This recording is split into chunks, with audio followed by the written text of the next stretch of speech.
Machine Rayalaseema అన్నాడు నేను ప్రకటించా. ఆ మిషన్ రాయలసీమ అమలు చేసినాక ఈరోజు మన ప్రభుత్వం పనిచేస్తుంది. రాయలసీమను ఒక automotive, electronics, renewable energy, horticulture హబ్గా తీర్చిదిద్దుతున్నాము. ప్రకాశం జిల్లాలో రిలయన్స్ సిబిజీ ప్లాంట్స్ ఏర్పాటు చేస్తున్నాం. ఉభయ గోదావరి జిల్లాలో పెద్ద ఎత్తున ఆక్వాని ప్రోత్సహిస్తున్నాం.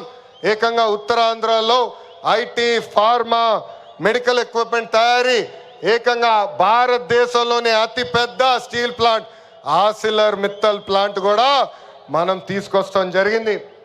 గడిచిన 11 నెలల్లో 8.5 లక్షల కోట్ల విలువైన పెట్టుబడి, తద్వారా 6 లక్షల మందికి ఉద్యోగాలు కల్పించే దిశగా మన ప్రభుత్వం ఒప్పందాలు కుదిరించుకుంది.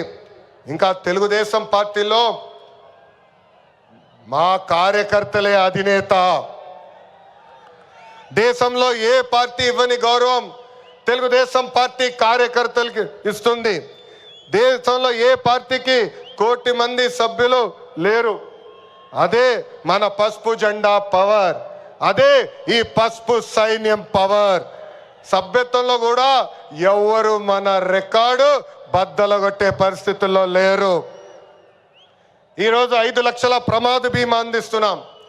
ఫ్యాక్షన్లో ఎవరైనా చనిపోతే వాళ్ళ బిడ్డలు ఫ్యాక్షన్లోకి వెళ్లకుండా ఎన్టీఆర్ మోడల్ స్కూల్లో మన నాయకుడు చంద్రబాబు నాయుడు గారు ఈరోజు చదివిస్తాం జరుగుతుంది. విద్య, వైద్యం, స్వయం ఉపాధి ఇలా 140 కోట్ల రూపాయలు కేవలం కార్యకర్తల సంక్షేమం కోసం ఖర్చు పెట్టిన పార్టీ తెలుగుదేశం పార్టీ. నేను స్వయంగా వైసీపీ హయాంలో ఇబ్బంది పడిన కుటుంబాలని కలుస్తున్నా. ఒక్కొక్కరిని కలిసి వాళ్ళకైనా సమస్యలు ఉంటే మేము పరిష్కరిస్తున్నాం. అంతేకాదు మన అధినేత చంద్రబాబు నాయుడు గారు కానీ నేను జిల్లాకు వచ్చినప్పుడు ప్రభుత్వ కార్యక్రమానికి వెళ్ళే ముందల ఆనాడు మేము ఇచ్చిన హామీ మేరకు ముందల ఉత్తమ కార్యకర్తలు కలిసిన తర్వాతనే ప్రభుత్వ కార్యక్రమాలకి మేము వెళ్తాం జరుగుతుంది. నేను సీనియర్ని, జూనియర్ని సమానం గౌరవిస్తా, కానీ పనిచేసే వాళ్ళని ప్రోత్సహిస్తా. ప్రతి కార్యక్రమంలో కార్యకర్తలు భాగస్వామ్యం అవ్వాలి, కలిసికట్టుగా పనిచేయాలి. మన చేస్తున్న సంక్షేమ అభివృద్ధి కార్యక్రమాలు ప్రజల్లోకి తీసుకురావాల్సిన అవసరం చాలా ఉంది. ఇక్కడున్న ఎంతోమంది మన అధ్యక్షుడు వారు చంద్రబాబు నాయుడు గారిని కలిశారు, నన్ను కూడా కలిశారు. పాదయాత్రలో లక్షలాది మంది నాతో ఏకంగా ఫోటోలు దిగారు. ఈ సభాముఖంగా వైకాపా కార్యకర్తలు ఆలోచించమంటున్నా, ఏనాడైనా మీ నాయకుడు మిమ్మల్ని కలిశాడా? ఏనాడైనా మీ నాయకుడు మీతో ఫోటో దిగారా? అధికారంలో ఎందుకో ఇప్పుడు ప్రతిపక్షంలో కూడా తాడేపల్లి కొంపకెళ్తే no entry, palace doors closed అని చెప్పే పరిస్థితికి వచ్చారు. గౌరవ ముఖ్యమంత్రి చంద్రబాబు నాయుడు గారు, గౌరవ ఉప ముఖ్యమంత్రి పవన్ అన్న కలిసి రాష్ట్రాన్ని అన్ని రకాలుగా అభివృద్ధి చేస్తున్నారు.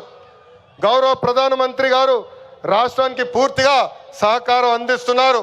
ఏకంగా ఆంధ్ర రాష్ట్ర ప్రజలు కోరిన అన్ని కోరికలు ఈరోజు గౌరవ ప్రధానమంత్రి గారు తీర్చుతున్నారు.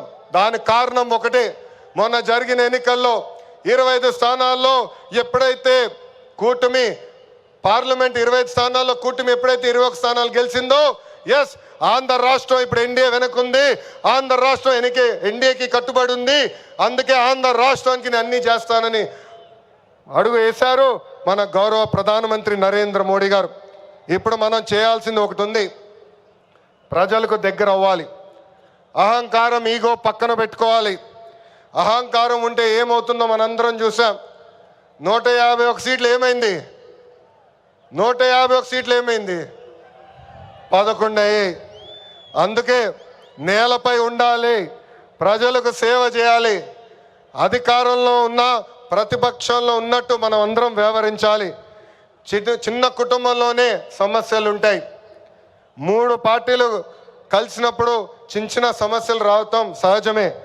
ఈగోలు పక్కన పెట్టండి, అందరం కలిసి పనిచేద్దాం. విడాకులు, మిస్ఫైర్లు, క్రాస్ ఫైర్లు ఎట్టి పరిస్థితుల్లో జరిగేదానికి లేదని ఈ సభాముఖ కార్యకర్తలందరికీ నేను తెలుపుతున్నా. ఈ మహానాడు వేదికగా ఒక ముఖ్యమైన విషయం ఆంధ్ర రాష్ట్ర ప్రజలకి నేను చెప్పదలుచుకున్నా. ప్రభుత్వ కొనసాగింపు చాలా అవసరం. ఒక రాష్ట్రం అభివృద్ధి చెందాలంటే ప్రభుత్వం కొనసాగించాల్సిన అవసరం చాలా ముఖ్యం. 2014లో కట్టుబట్టలతో మన ప్రయాణం ప్రారంభించాం. 2014 నుంచి 19 వరకు సంక్షేమ అభివృద్ధి జోడి ఎద్దుల బండిలాగా మనం నడిపించాం. 2019లో విధ్వంస పాలన వచ్చింది, విధ్వంస ప్రభుత్వం వచ్చింది, ఒక సైకో ముఖ్యమంత్రి అయ్యాడు. దానివల్ల ఆంధ్ర రాష్ట్రం 30 సంవత్సరాలు వెనక్కిపోయింది. ఆంధ్ర రాష్ట్రం చాలా ఇబ్బంది పడింది. ఒక్కసారి ఆంధ్ర రాష్ట్ర ప్రజలు ఆలోచించాలా. గుజరాత్లో బీజేపీ వరుసగా 7 సార్లు గెలిచింది. ప్రభుత్వ కొనసాగింపు వల్ల ఈరోజు గుజరాత్లో అన్ని రంగాల్లో వాళ్ళు అగ్రస్థానంలో ఉన్నారు.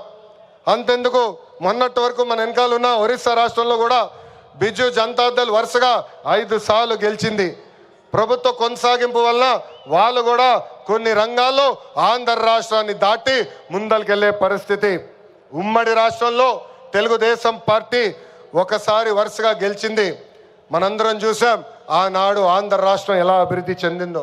అందుకే ప్రభుత్వ కొనసాగింపు చాలా చాలా ముఖ్యం.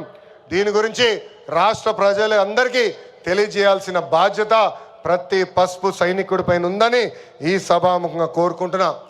ప్రభుత్వ కొనసాగింపు ఉంటేనే పెట్టుబడులు వస్తాయి, పెట్టుబడులు వస్తేనే నిరుద్యోగ యువకులకి పెద్ద ఎత్తున ఉద్యోగాలు కల్పించే అవకాశం మనందరికీ దక్కుతుంది. నేను ఈరోజు దేవుని గడప సాక్షిగా రాయలసీమ ప్రజల్ని కొన్ని ప్రశ్నలు అడగాలనుకుంటున్నా. రెడీనా? రెడీనా? తల్లిని చెల్లిని మెడబట్టుకుని బయటికి గెంటేసింది ఎవరు? ఎవరు? సొంత బాబాయిని లేపేసింది ఎవరు? జే బ్రాండ్లు అమ్మి పేదల రక్తం దాగింది ఎవరు? బల్ల కింద ఉన్న ఎర్ర బటన్ నొక్కి ప్రజల్ని బాధింది ఎవరు? అందరూ ఎర్ర బుక్కు అని ఏడుస్తున్నారు. ఎందుకయ్యా అంత ఏడుపు? నేను ఆనాడు చెప్పింది ఏంటి? ఎవరైతే చట్టాన్ని ఉల్లంఘించి ప్రజల్ని కార్యకర్తలు ఇబ్బంది పెట్టారో చట్టపరంగా వాళ్ళపైన యాక్షన్ తీసుకుంటానని నేను చెప్పా. ఈరోజు ఎర్ర బుక్క కాదు కదా,